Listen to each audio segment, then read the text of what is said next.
tea kettle makes this super duper easy. Much easier than a ladle. And it doesn't take much water simply because the corn's kind of got juice in it anyway. And you'd be surprised, sometimes you actually end up having to add a little bit more water. With corn, it's not as much because it's small pieces and so the air doesn't really get trapped down in there.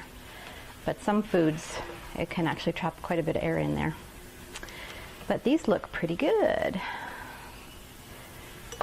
So I got 4 jars filled here with corn and then with water. Now I am going to wipe the rims of my jars.